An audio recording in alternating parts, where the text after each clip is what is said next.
Beneath the flickering glow of a single streetlight, the storm pressed down on the small town of Milford as if the sky itself had split open. Rain poured in sheets, hammering the pavement, washing over gutters, flooding alleys, and drowning the air with a constant roar. The night felt less like weather and more like a judgment, the kind that erased distinctions between road and river, between silence and thunder. In that storm, where everything felt swallowed by the elements, a single car hummed steadily down the slick road, headlights cutting weakly through the watery haze. Inside sat Bianca Carter, hands clenched tight around the steering wheel. She was 34 years old, worn from a day spent fighting another battle in the courtroom, her body heavy with exhaustion but her spirit sharpened by years of standing in spaces where she was never wanted. A black woman in a small town where power always wore a white face and a polished badge. Bianca had grown accustomed to moving through hallways lined with suspicion, to lifting her chin against the whispers that followed her, to breathing steadily while others tried to choke the air out of her presence. Tonight, though, she wanted only silence, the steady hum of her car, the drum of rain against the roof, the familiar rhythm of home pulling closer. But silence rarely stays when danger waits. It began with a flash of light red and green flickering faintly in her rear view mirror. For an instant she thought it might be a reflection of the storm, some electrical glitch, until the realization struck her chest like a hammer. A patrol car. Its siren was off, but its approach was fast, deliberate, and undeniable. Her heartbeat doubled, then tripled. The steering wheel felt slick beneath her hands, not from rain but from the sweat that suddenly dampened her palms. The hum of her car no longer felt steady. It felt like a countdown. She pulled to the side of the narrow, empty street, her tires hissing as they kissed the wet pavement. The storm's drumbeat seemed to grow louder, faster, urging her to panic, daring her to lose composure. She forced her breathing slow, steady, each inhale a reminder that fear never helped. But as the patrol car rolled to a stop behind her, its headlights slicing into her rear window, her body stiffened. Something inside told her this was no ordinary traffic stop. The driver's door opened, and a figure stepped out, broad-shouldered, heavy boots splashing into shallow puddles as he approached. Even through the sheets of rain, his posture was unmistakable. His gait, that of a man who carried authority like a weapon. Captain Richard Hale, Milford's police chief. His pale face was half hidden under the brim of a dark hat, water dripping down the sides of his raincoat. To most of the town, Hale was untouchable, a name spoken with deference in the courthouse, a presence that silenced conversation in diners, a figurehead of order in a place that prided itself on control. But to Bianca, sitting alone in her car with nowhere to run, it was something else entirely. It was a warning dressed as a man. He leaned toward her window, gave a smile that didn't dare touch his eyes, and spoke with a smoothness polished by years of practice. "Evening, Miss Carter," he said. "Your left taillight's out. Dangerous to be driving like that on a night like this." His voice sounded casual, almost courteous, but Bianca felt each word press against her chest like the edge of a blade. Her taillights were fine. She had checked them herself that morning before driving to court. Nothing was broken. Nothing was wrong. This wasn't about safety. This wasn't about a taillight. It was about her. Her grip on the wheel tightened, knuckles pale beneath the pressure. She forced her voice to remain calm, though the storm inside her body wanted to tremble. "With respect, Captain Hale, my taillights are fine." For a moment, silence filled the space between them. Rain pounded against the car, the sound so relentless it nearly drowned out her heartbeat. But she knew silence wasn't safety. It was a pause before the trap snapped shut. Movement in her mirror caught her eye again. Another car, another patrol vehicle. It rolled in quietly, headlights off, as if it wanted to slip beneath notice. A door opened. Another man stepped out, leaner, younger, but his presence no less sharp. Officer Grant Blake. He didn't walk to the window. He didn't announce himself. Instead, he drifted toward the rear of Bianca's car, hand resting inside his jacket, the other sliding casually across the slick surface of her trunk. His eyes flicked to the road, then back to her car, like a predator checking the angles before closing in. If Hale was the wolf at the window, Blake was the shadow waiting behind. Bianca's chest rose and fell, each breath heavier than the last. She was one woman, black and alone, trapped on a deserted street in a storm that masked every cry for help, facing two officers, one with the authority of the entire town, the other with the cold detachment of someone who enjoyed lurking in the dark. She thought of the stories she had read, the cases she had defended, the endless accounts of lives twisted beneath the weight of a badge and a lie. And now, she realized with sinking clarity, she was no longer the lawyer. She was the story. Hale's voice cut through her thoughts, deceptively soft, carrying an order hidden inside its politeness. "Step out of the car, Bianca. Let's take a quick look." Routine. The word routine landed heavy, like a lie that had been told too many times. There was nothing routine about being stopped in the middle of a storm, on a road no one traveled at this hour, by men who smiled without warmth and circled without reason. Her eyes flicked to her passenger seat, to the leather strap of her purse where documents from the courthouse lay hidden. Leverage, fragments of truth she carried like armor. Her mind raced, torn between compliance and defiance. Behind her, Blake shifted again, his hand tapping lightly against the edge of her trunk as if asking for permission that he didn't need. The dim glow of the storm caught the hard line of his jaw as he bent low, and her stomach twisted with certainty. This wasn't a stop. This was a setup. Her instincts screamed it. Every bone in her body confirmed it. Yet Hale stood outside her window, pretending patience, his hand resting casually but not casually on the grip of his gun, a silent reminder of who had power and who didn't. Her pulse thudded in her ears. She rolled the window down just enough, forcing her trembling hands to stay steady. Her voice, when it came, was sharp, precise, the same tone she used in court when dismantling lies. "Unless you have a warrant, Captain, you have no right to search my car. You know that." For the first time, Hale leaned closer, rain dripping from his coat, his eyes narrowing in mock surprise. "I don't need a warrant if I have probable cause," he replied smoothly. "And I do. I smell marijuana strong enough to justify a search." The words hit her like a slap. Probable cause. The fabricated odor. It was a tactic she had battled against for years. The lie that officers wielded to invade lives, to turn suspicion into evidence, to justify turning a citizen into a criminal. And now it was her turn. The irony twisted bitter in her gut. She shook her head, her voice tight but unwavering. "That's a lie. There's nothing in this car. You know it." But even as the words left her lips, dread coiled in her stomach because she felt the trap tightening with each second. Behind her, in the fractured glow of stormlight, Blake moved with purpose. She saw his slim figure in the mirror, his hand slipping into his jacket and re-emerging with something small, wrapped in plastic. Her breath caught. No, not here. Not now. She slammed her palm against the glass, shouting through the roar of the rain, her voice cutting sharper than the thunder. "He's planting evidence. Look at what he just did." For an instant, even Hale froze. His head turned slowly, deliberately, toward his partner. And then Bianca saw it, the mask sliding over his face, the transformation into solemn authority, the kind of expression reserved for reporters and courtroom audiences, a performance polished by years of deceit. Blake straightened, his face blank, professional, already stepping back as though he had just discovered something rather than deposited it. Hale strode to the rear of her car, his movements theatrical, deliberate, with a flourish designed to be remembered. He reached inside the trunk and lifted the small plastic bag high into the storm. Rain smeared across its surface, headlights glistening off the white powder inside. He raised his voice above the storm, loud enough for invisible witnesses. Well, he declared, "looks like we've got a serious problem here." The bag dangled like undeniable truth in his fist, his face carved into grim concern. The performance of a man uncovering danger rather than orchestrating it. Bianca's chest heaved, rage and terror clashing inside her, her voice raw as she screamed through the downpour. "That's not mine. He put it there. He planted it." But Hale didn't flinch. He didn't argue. He simply turned the bag toward the body camera clipped neatly to his chest, ensuring that the version of events he had crafted would be the one recorded, the one preserved, the one remembered. Blake moved to her door, his mask of detachment flawless, his role in the performance seamless. Hale gave the slightest nod, and Bianca's world shifted. The car door was yanked open. Rain lashed against her face as cold metal clamped around her wrists, the cuffs biting into her skin with ruthless precision. She stumbled out into the storm, her hair soaked, her breath jagged. The night blurred, but not enough to erase the truth she saw clearly. She wasn't being arrested. She was being destroyed.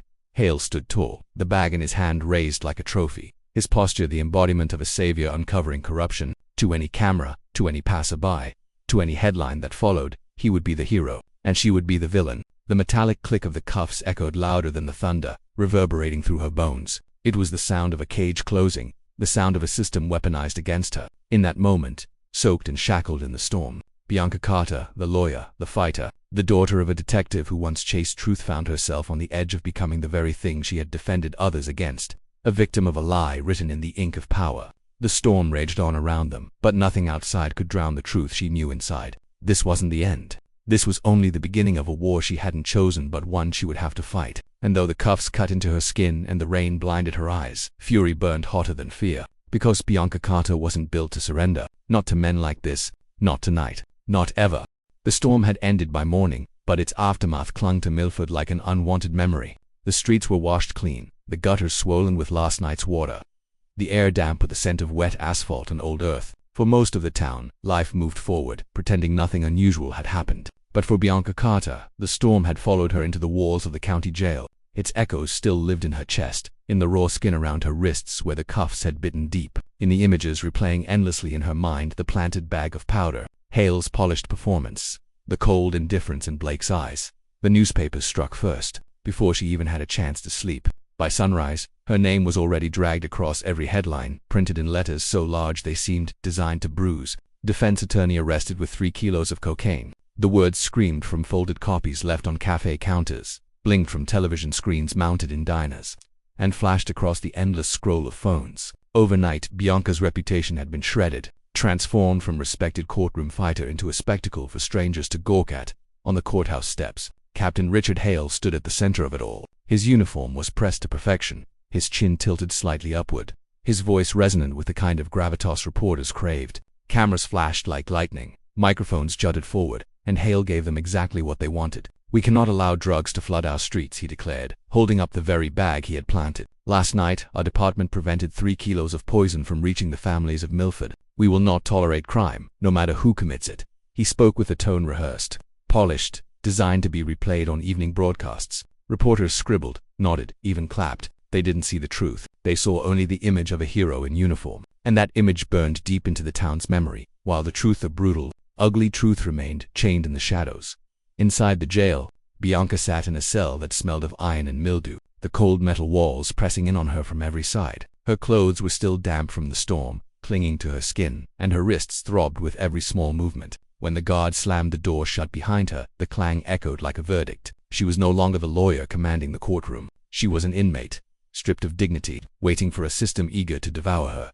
The guards didn't bother hiding their contempt. One smirked as he glanced her way. "Guess even the high and mighty lawyers have their secrets, huh?" Another snorted, shaking his head. 3 kilos. Damn, she wasn't just dabbling, she was running the business. Their words cut deeper than steel. These were the same men who had once nodded respectfully as she passed them in courthouse hallways. Now they spat her name as though it were a curse that it wasn't just them. Word traveled fast, like fire on dry grass. Colleagues she had fought beside in court no longer returned her calls. Neighbors who had waved from porches now turned their faces away. Friends who once spoke her name with admiration now whispered it with disgust. Silence became the sharpest knife. The world outside her cell had decided her guilt before she even saw a judge. At night, lying on the hard cot, Bianca closed her eyes and tried to steady her breathing, but memories came instead. She saw her father's face, Detective Samuel Carter, the man who had once worn his badge with pride. He had dug deep into the rot of Milford's police department years ago, refusing to look away, refusing to surrender. He had told her once, in that soft voice that always carried weight, "Justice isn't about who's loudest, Bianca. It's about who's willing to stand when everyone else runs." She clung to those words like scripture. But memory was cruel. It didn't stop there. It carried her to the night he never came home. She remembered the whispers that filled their neighborhood in the weeks that followed. Corruption charges, suspension, disgrace, then the official statement that shattered her suicide. She was barely 20 then, still young enough to believe her father was unbreakable. But she never believed the report. She knew her father too well. His fire didn't burn out that way. She had always suspected Hale's hand in it, but she never had proof. Now, sitting in a jail cell with the storm of last night still clinging to her, the cruel symmetry crushed her. Her father destroyed by false accusations. Now his daughter, branded the same way. And the man still standing tall on courthouse steps, basking in cameras. Her chest tightened. Her breath came sharp and uneven. She pressed her face into her hands, and the tears came hot and unrelenting. She had built her life on strength, on composure, on standing firm when others buckled. But nothing had prepared her for this. The shame, the helplessness, the suffocating weight of betrayal. The tears spilled until her throat ached, until her body shook from the force of grief. And yet, somewhere in that flood of despair, something stirred. It was faint at first, fragile as a flicker. But it was there, the same ember her father carried, the one that hadn't died with him. Slowly, painfully, she lifted her head. Her eyes were swollen, her cheeks wet, but her jaw was set with a new hardness. The guards might laugh, the papers might smear her, Hale might bask in his lies. But she knew one truth. The fight wasn't over. Not yet. The cell was small, damp and suffocating, but she wasn't alone. That realization came when the guard slammed the door and a quiet voice stirred from the corner. "You're Bianca Carter, aren't you?" Bianca turned her head. Across the cell sat a woman in her early 40s, her hair tied back, her face lined with exhaustion but not defeat. Her name tag still clung to her wrinkled scrubs, R. Collins.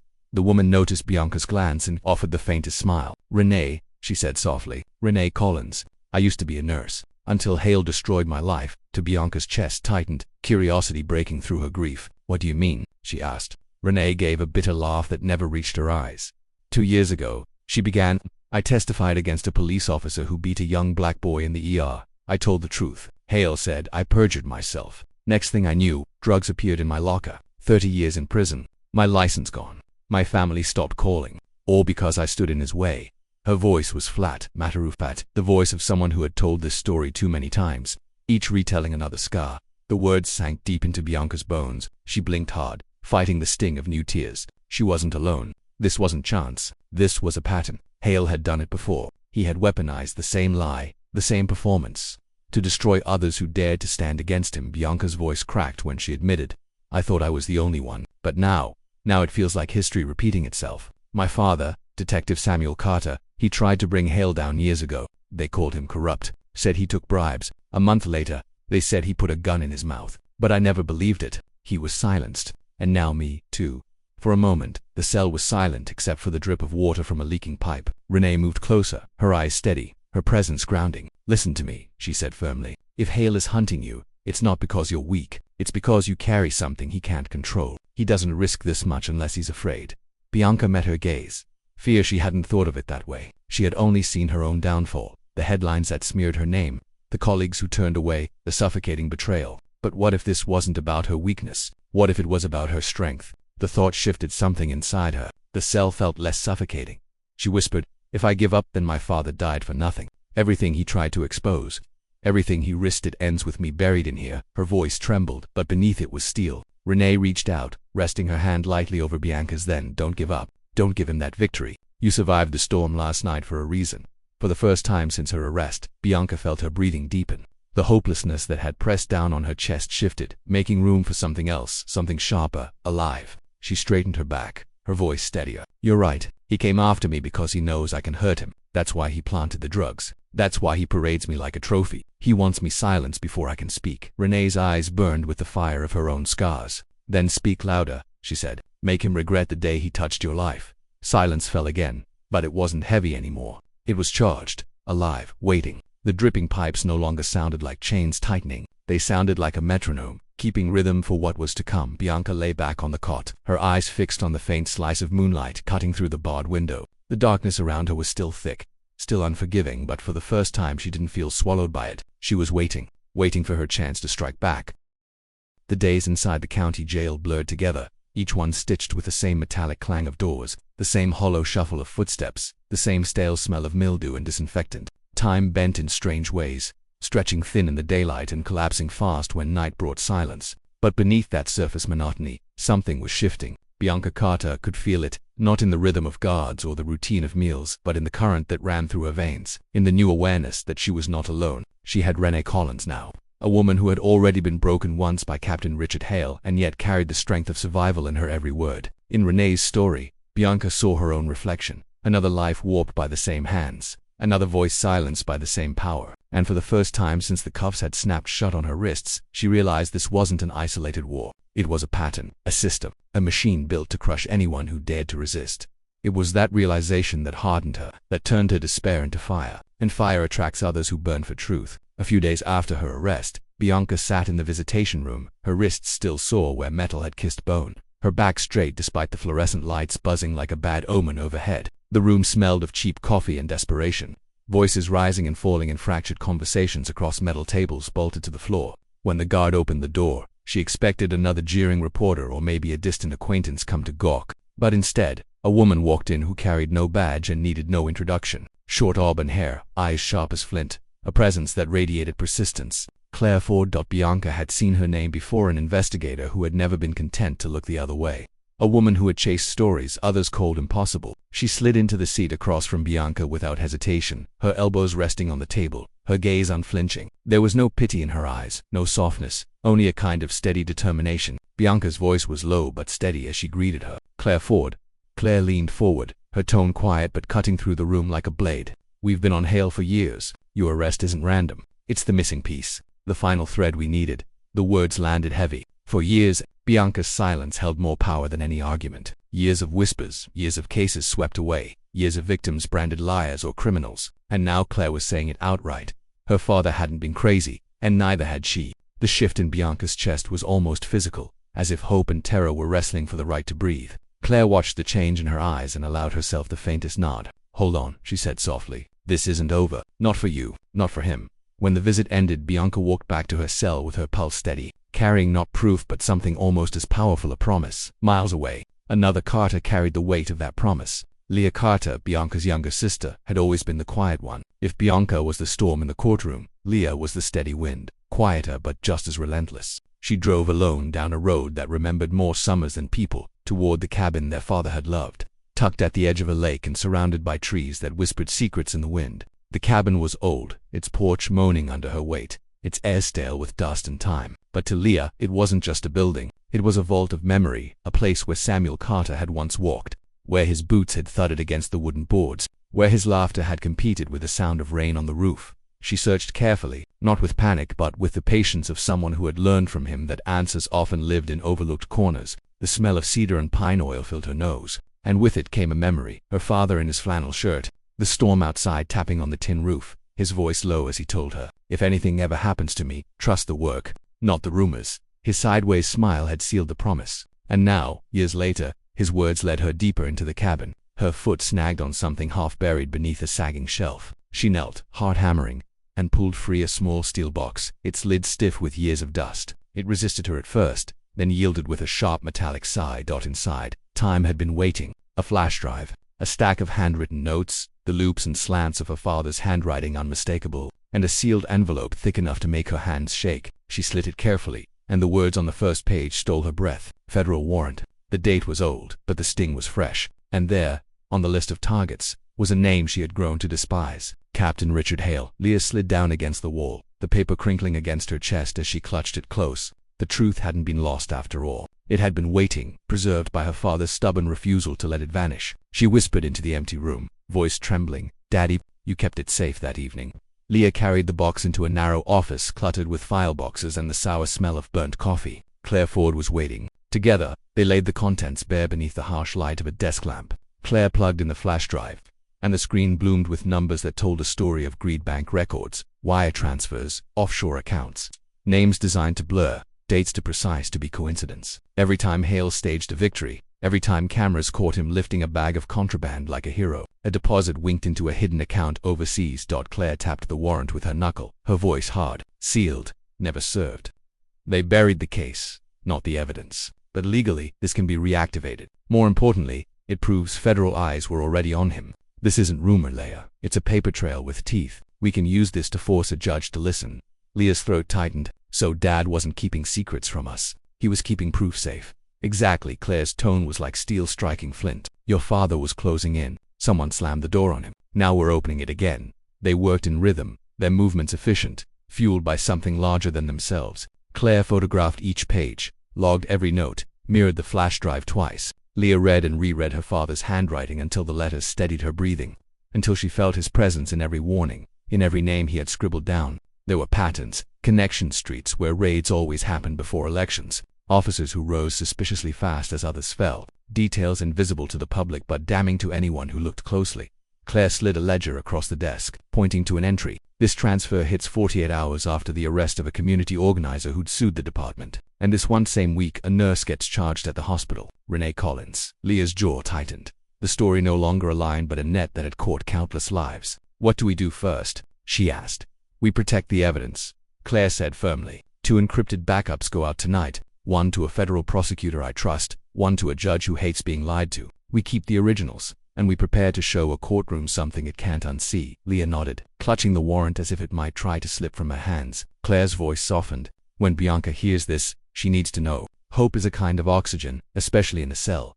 Back in the jail, Bianca lay on her cot, staring at the ceiling where shadows crawled across cracked paint. She replayed Claire's words from the visitation until they settled into her bones. Years, missing piece, not over. She closed her eyes and let herself imagine Leah at the cabin, stubborn as always, finding a box no one else would have found, opening it with trembling hands. Across distance and time, it felt like a relay. One hand passing the baton to another, Samuel to Leah, Leah to Claire, Claire back to her. The shape of a fight that belonged to a family, not just one woman left alone in the storm. Her arrest wasn't the end of her story. It was leverage. The flash drive wasn't just data, it was a fuse. And the federal warrant wasn't a relic, it was a live wire waiting to light the whole room. The thought steadied her. The headlines could say what they wanted.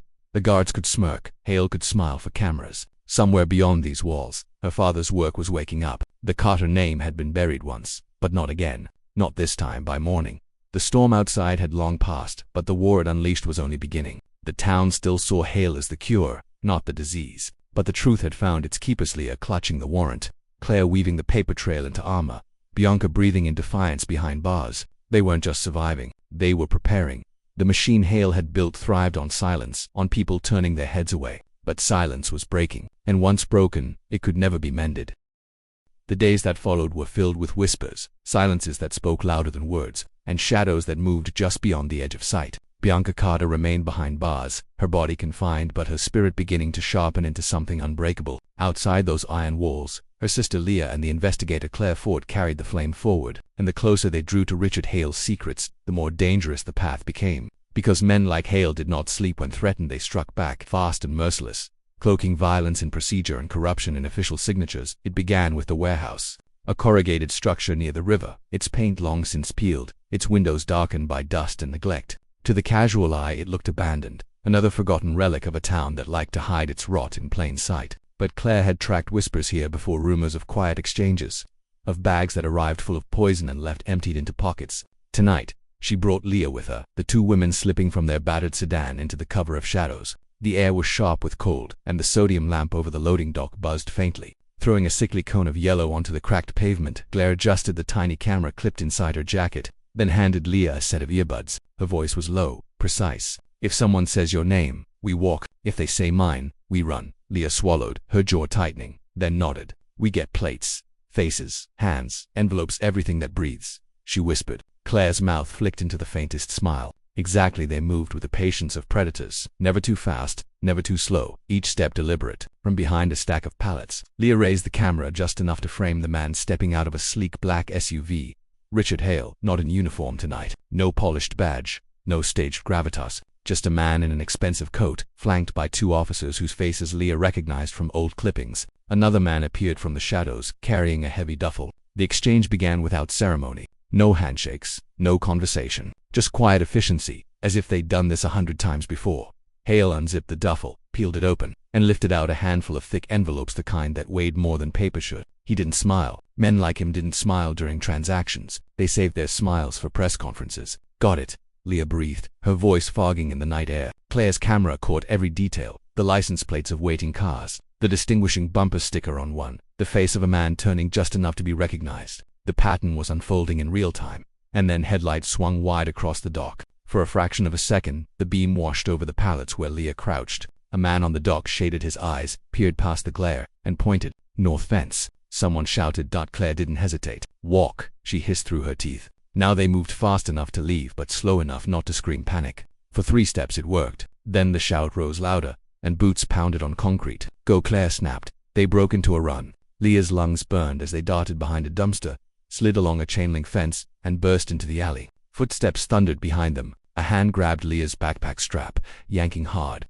The seam ripped with a sound that stabbed her stomach. She spun, watching in horror as the bag was ripped away, hoisted like a trophy into someone else's hands. "My bag," she gasped, panic clawing at her throat. Claire shoved her forward, voice raised. "Keep moving." They didn't stop until they reached the car, the sedan coughing once before the engine roared to life. Leah's hands shook on the wheel as she glanced in the rearview mirror. 2 figures stood at the mouth of the alley, one waving the stolen backpack in triumph. Claire's jaw was tight, her voice measured but edged with steel. "We just lost something." Leah swallowed hard, shame burning her throat. The bag had held their field notes, a spare battery, a USB drive. For 3 blocks, the only sound was the rasp of Leah's breathing, the hammer of her guilt. Then she pulled a slender lanyard from beneath her jacket and held up a smaller drive, taped ugly and plain. "Decoys in the bag," she said, voice trembling but steadying. "The real copy isn't." Claire exhaled once. Sharp relief cut across her face. "Good, but what about the warehouse video?" Leah's cracked phone screen glowed faintly. The upload bar sat frozen at 96%. "It queued," she said.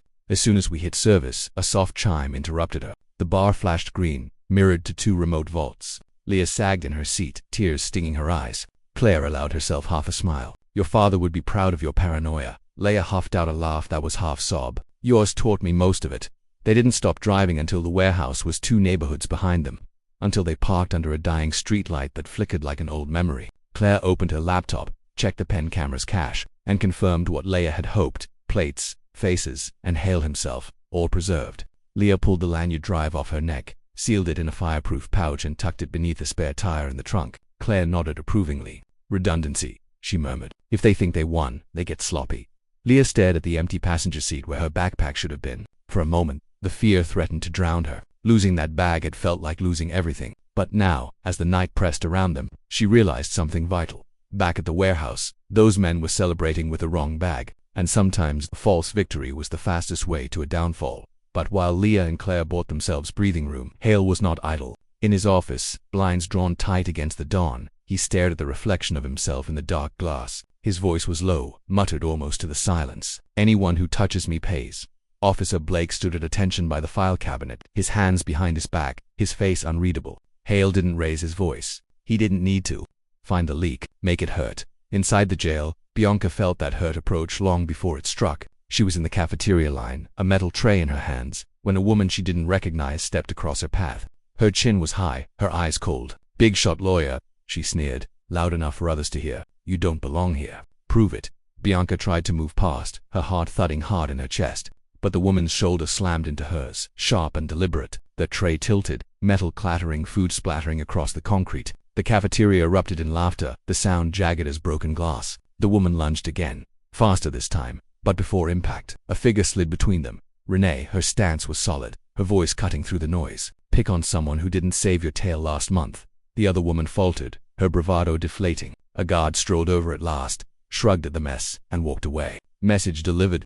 Bianca pressed her palm to her ribs where pain bloomed and met Renee's eyes. "That wasn't random," she whispered. Renee's answer was sharp. "No, it was a memo from upstairs." Meanwhile, Leah was meeting her own shadow, behind a strip mall laundromat, beneath the cover of humming dryers. Officer Alex Vega stood half in uniform, half out, his cap pulled low. His voice was strained, his eyes on the wet asphalt. "I shouldn't be here. If I talk, I lose my badge. Maybe more than that." Leah didn't step closer. She kept her voice steady, echoing her sister's strength. "If you stay silent, you live as an accomplice. You know what you saw." Vega's jaw tightened, his inner war playing across his face. Finally, he spoke. "I saw Blake at your sister's trunk." His hand went into his jacket, then under the mat. "I reported it. The logs got scrubbed the next day." He pulled something from his pocket, wrapped in electrical tape, a small drive, dash unit and lock camera. Not perfect, but clear enough to end a career. Maybe more. Leah didn't reach for it yet. "What do you want in return?" "Nothing that makes headlines," Vega said quietly. "You don't say my name until there's a judge in the room. If this gets buried, I'm finished." Leah nodded. "We don't miss. Not this time." He slid the drive into her palm like contraband in a prison yard. "I kept telling myself it wasn't my fight. But your sister, she's the one person who never stopped showing up for people like me. I can't keep my head down anymore." Leah tucked the drive beneath her jacket. "You won't have to." That night, back in the jail, Bianca was jolted by new fear. Renee whispered the news as she returned from the yard. They posted a transport notice. "Your number's on it. 6 a.m. state transfer. High risk." Bianca froze. "My hearing's here. Trial docket is here." Renee's look was all the answer she needed. Procedures bent for the powerful. State transfer meant one thing: disappearance. 10 minutes later, Bianca sat in the attorney booth, the phone cold against her ear as Claire's face appeared on the other side of the glass. Claire's anger was sharp but focused. "They're using a loophole. High-risk classification. They can move a pretrial inmate without a hearing. Once you're there, you're a ghost until someone forces the paperwork back." Bianca's pulse slowed, each word heavy as stone. "Accidents happen in state. That's the point," Claire said. "We're filing an emergency motion before dawn. Leah's on her way with the witness drive. We'll wake a judge if we have to." Bianca closed her eyes, felt panic claw at her and shoved it down. "Then we make it to dawn." The night became a countdown. Leah gripped the wheel, both hands at 10 and 2, the drive from Vega warm against her chest. Her phone screen glowed with the time. 2:17 a.m. The highway unfurled ahead, black as a dare. She called Claire on speaker, her voice quick but controlled. "I've got the copy from Vega Blake's hand at the trunk. It's enough." "How bad is the transfer?" "Bad," Claire answered. "If they get her on that bus, she vanishes." Leah pressed harder on the gas. "Then we don't stop until we're in front of someone who can say no." And so the night held its breath. In the warehouse district, men counted envelopes, celebrating a false victory. In Hale's office, he rehearsed sincerity in the mirror, practicing lines about families and safety. In his small apartment, Vega sat on the edge of his bed, hands clenched, listening to the silence he had chosen to break. And in the jail, Bianca lay with her eyes open, refusing to blink first, refusing to let despair take the last word. 6 a.m. wasn't morning anymore. It was a deadline. The city still believed in Hale's smile, but the faith that protected him was already cracking. They just didn't know it yet. Dawn broke over Milford with the faintest touch of gold, rinsing the storm-stained streets with a light that seemed almost too soft for a city so soaked in lies. For most, it was another morning coffee poured, newspapers folded, cars warming in driveways. But for Bianca Carter, chained inside a jail that smelled of disinfected and despair, it was not morning. It was a countdown. 6 o'clock meant transfer, meant disappearance, meant the end of her voice before it could pierce the lie Hale had built. She sat on the edge of her cot, her back straight, her breath deliberate, as if she could will her pulse into the steadiness of a drum. Renee, perched on the top bunk, whispered through the bars, "When they come, keep your spine. If they put you on that bus, I'll scream it to every badge and every camera in this county." Bianca lifted her chin, eyes hard. "If they don't, save me a front row." Keys clattered, boots echoed. A guard appeared, clipboard in hand, his voice loud in the quiet. "Carter, on your feet." The hallway stretched ahead, sterile and humming with fluorescent lights. The celiport loomed like the throat of some beast ready to swallow her whole. But then static on the sergeant's radio. A crackle, a pause, a voice from upstairs. "Hold transport on Carter. Court fact stay pending emergency hearing. Do not move the inmate." For a heartbeat, the hallway froze. The sergeant's jaw tightened. "Back to holding," he snapped, irritated by rules he couldn't bend. Bianca allowed herself the faintest nod toward Renee through the mesh, a silent message.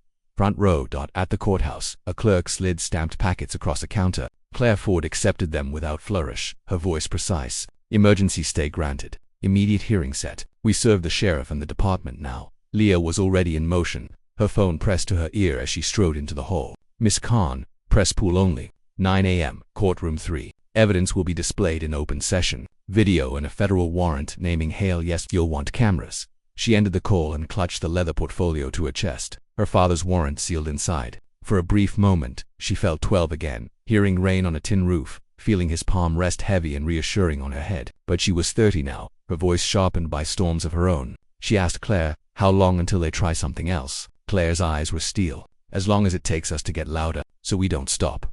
By 9, courtroom 3 was overflowing. Press row was jammed with tripods. Locals stood shoulder to shoulder along the paneled walls. Microphones bloomed like weeds in the aisles. The air buzzed with a strange energy, half expectation, half disbelief. Could the woman branded a criminal just days ago turn the tide of a town's belief? Judge Eleanor Price took the bench with a tight smile that never reached her eyes. District Attorney Howard Briggs rose first, a man with square shoulders and a voice trained for cameras. He held up a clear evidence bag like a holy relic. "Your Honor, this is simple," he began, his tone heavy with false certainty. 3 kilos seized from the defendant's vehicle, chain of custody intact, intent to distribute, open and shut. Bianca sat at the defense table, her wrists free but her spirit shackled by weeks of humiliation. Her court-appointed lawyer began to rise, but Judge Price lifted a hand. "Counsel, save the theatrics." Then, almost as an afterthought, she turned toward Bianca. "Miss Carter, you will remain silent unless addressed."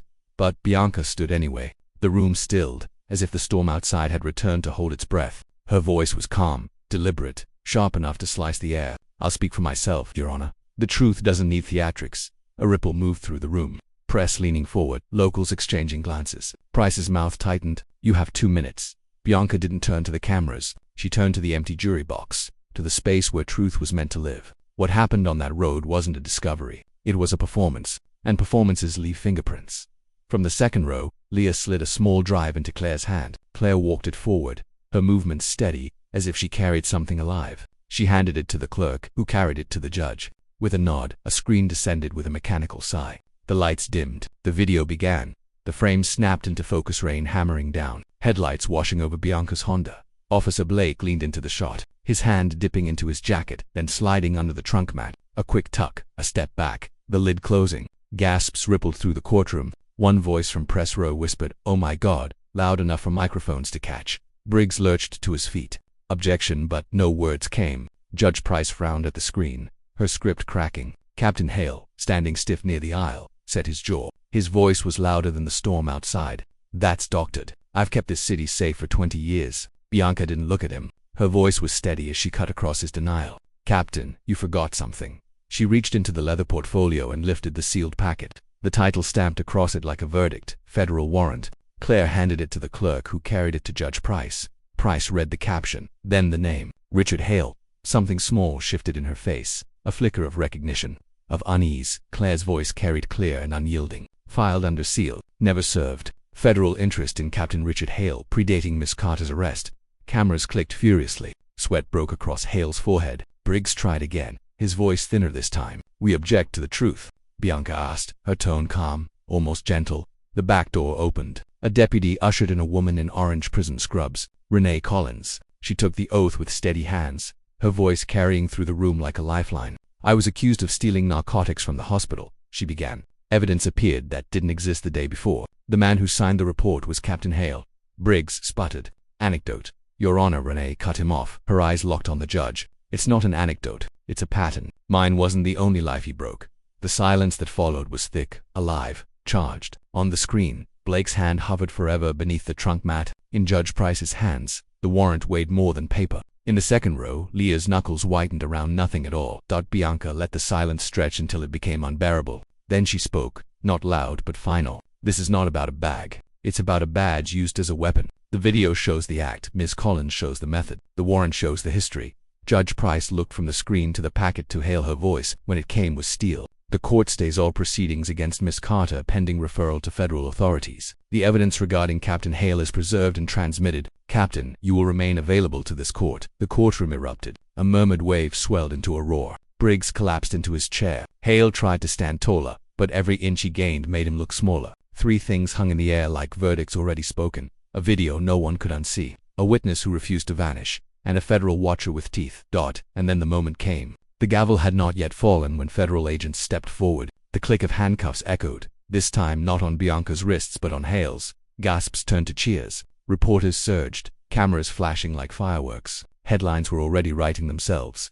"Biggest police scandal in state history." The fallout was immediate. Judge Eleanor Price resigned under investigation for mishandling sealed warrants. District Attorney Briggs faced inquiry for enabling Hale's schemes. Officers tied to the network fell one after another, their old cases dragged into light. Renee Collins and others walked free, their names restored after years of shame. For once, the machinery of corruption ground to a halt, gears rusted by truth. Days later, Bianca and Leah stood before their father's grave. The grass was wet with morning dew, the stone cold beneath Bianca's fingers. She knelt, her voice breaking into a whisper. Daddy, justice never stopped. It just took time. Leah clasped her sister's hand, silent but strong. Claire joined them, her presence steady as ever. She brought news another network uncovered, corruption bleeding into the next county. The war wasn't finished. It had only widened. Bianca lifted her gaze, calm yet unyielding. Justice, she understood now, was not a finish line. It was a road. One her father had walked until it killed him, one her sister now carried, one she herself would never abandon. If the story of Bianca Carter was told to strangers, they might think it ended in that courtroom, with cheers and cameras, but those who felt it knew better. Justice does not end with a verdict. It moves, it breathes, it waits, and it demands to be carried by ordinary people who refuse to look away. For those who watched the lie unravel, Bianca's fight was more than a defense. It was a reminder that accountability is possible, that courage multiplies when shared, and that truth even buried under years of dirt still waits for its dawn. And so, as the sun lifted high over Milford, one family, one investigator, and one community stood ready to keep walking that long road, the road her father had trusted her with, the road that no storm could wash away. The roar of the courtroom still echoed days later, reverberating through Milford like a storm that had finally broken its dam. For so long the city had walked beneath the shadow of Richard Hale's smile, convinced of his heroism, blind to the rot beneath his uniform. But truth had its own gravity, and once it was pulled into daylight, it could not be shoved back into the dark. The scandal erupted like wildfire. Headlines called it the largest police corruption case in state history. Reporters swarmed the courthouse steps, chasing every lead, every document, every name that had once orbited Hale's power. For Bianca Carter, though, freedom was not a celebration. It was a transition. The cuffs had been removed from her wrists, her name restored in the courtroom, but the weight of what she had endured clung to her like a second skin. She walked out of the jail not as the woman who had been broken, but as the woman who had survived, tempered like steel in fire. Cameras followed her as she stepped into the sunlight, reporters shouting questions that she didn't answer. Her silence was deliberate. Her story had already been told where it mattered, in evidence, in testimony, in the eyes of a community forced to confront the truth. But victory did not erase the scars. Judge Eleanor Price announced her resignation days later, her career collapsing under the weight of scrutiny for mishandling sealed warrants. District Attorney Howard Briggs found himself cornered by investigators who traced his complacency to years of enabling Hale's schemes. Officers who had once stood proudly beside Hale in photographs were now dragged into hearings. Their old cases reopened, their credibility shredded. The dominoes fell quickly, but none as loudly as Hale himself, paraded in shackles before the very cameras he had once courted. The image of him being led away, his face pale and stripped of its practiced confidence, became the photograph of a generation, a reminder that no badge, no smile, no power is untouchable when truth takes the stand. Renee Collins walked free not long after Her name restored in court, her nursing license under review for reinstatement, she stepped out of the prison gates with her head high, a quiet dignity returning to her shoulders. The years she had lost could never be returned, but the vindication carried its own kind of healing. She and Bianca embraced like sisters forged in the same fire, their bond no longer one of shared despair but of shared survival. Renee's voice trembled when she whispered, "We weren't crazy, we weren't alone." And Bianca answered, her grip unyielding, "No, and we're not finished." The ripples spread far beyond them. Old cases tied to Hale's signature were pulled out of archives, examined under new light. Men and women once labeled criminals saw their names whispered with sympathy, then spoken with vindication. Milford, for the first time in decades, was forced to look at itself honestly, to confront the way power had been twisted into a weapon. Days later, Bianca and Leah stood together at their father's grave. The grass was wet with morning dew, the stone cooled beneath Bianca's fingertips. She knelt, her body folding as though the years of carrying his absence pressed down all at once. "Daddy," she whispered, her voice shaking. Justice never stopped. It just took time. Leah stood beside her, her hand sliding into her sister's, their fingers locking with a strength that came not from ease but from endurance. For a moment, they were children again, two girls standing beside a man whose shadow had once sheltered them. Now, they were women carrying his fight forward. Claire Ford joined them at the cemetery, her presence steady and sharp. She didn't speak at first. She let the silence breathe, let the moment belong to the family. But when she did, her words carried weight. "It's not over. We've uncovered another network. The next county. Same pattern, same hands, just wearing different gloves." Her eyes flicked to Bianca. This was never about one man. Hale was a hub, but the web is wider. Bianca rose slowly, her jaw set, her eyes steady. She had known the fight would not end in one courtroom. Justice was not a finish line, it was a road. One her father had walked until it killed him. One her sister had picked up in his absence. One she herself now carried with scars as proof. She turned her gaze back to the grave. "We'll keep walking, Daddy. We'll carry it further than they ever thought we could." Milford itself began to transform under the pressure of exposure. The townspeople who had once believed in Hale's myth found themselves grappling with guilt and disbelief. Conversations in diners turned from admiration to shame. Parents whispered warnings to their children not about strangers but about the men they had once told them to trust. Trust itself became the rarest currency, and Bianca's name, once dragged through mud, became a symbol whispered in reverence. Not a martyr, not a victim, but a woman who had stood when the world wanted her silenced. For Bianca, the weight of public attention was complicated. On one hand, it was vindication, proof that truth could outlast lies. On the other, it was a burden. She was no longer just a lawyer. She was a symbol, a story that carried meaning far beyond her own life. Strangers stopped her on the street, pressing her hands with gratitude, whispering their own stories of injustice, of corruption, of fear. She listened to each one, because she understood that silence had been the tool of her enemy. Every story spoken aloud was another thread in the fabric of resistance. Leah too found her place in the fight. Though quieter by nature, she carried the fire of their father in her persistence. She catalogued evidence, organized files, kept redundant backups of every document and every recording. She built digital fortresses around the truth, determined that no one would bury it again. Paranoia, she once called it, but Claire corrected her. Inheritance. And so they worked together, Bianca in the courtroom, Leah in the shadows of files and servers, Claire in the field. Renee lent her voice to the media, telling her story so others would recognize the pattern. And Officer Vega, still wearing his badge, still risking his life each day, quietly provided testimony that cracked open the blue wall of silence. Piece by piece, the lie that had held Milford hostage began to crumble. But justice is never linear. For every victory, there was resistance. Anonymous threats arrived in the mail, promising Bianca she would regret not staying silent. Unmarked cars lingered too long outside Leah's home. Claire's office was broken into, files rifled through but nothing stolen, warning more than a theft. And yet, instead of breaking them, it only tightened their resolve. Bianca remembered Renee's words in the cell. "He doesn't risk this much unless he's afraid." Fear was proof they were striking the right places. Months later, as the federal trial against Hale loomed, Bianca prepared herself for another storm. She knew the defense would smear her again, dredging up every headline, every photograph, every misstep. She knew the town's faith in heroes made them vulnerable to doubt. But she also knew that the truth was no longer hers alone to carry. It lived in files, in testimonies, in the eyes of those who had seen the video, who had heard Renee's voice, who had read her father's notes. When she walked into the federal courthouse, the air felt different than Milford's. Less biased, less poisoned by years of Hale's control. But corruption has long roots, and Bianca braced herself. She sat tall, her suit pressed, her face calm. And when she testified, she didn't speak like a victim. She spoke like a witness to something larger. She told the truth of that rainy night, of the bag tucked under her trunk mat, of the cuffs snapping shut. She told of her father, of Renee, of the pattern that reached beyond one man. Her words were steady, precise, stripped of theatrics, because the truth, as she had once told Judge Price, didn't need theatrics. The jury listened. The press recorded, and when the verdict came guilty on multiple counts of corruption, evidence tampering, and conspiracy, the sound that erupted was not just applause, it was relief. Relief that, for once, accountability had been forced upon a man who believed himself untouchable. Relief that lies could be broken.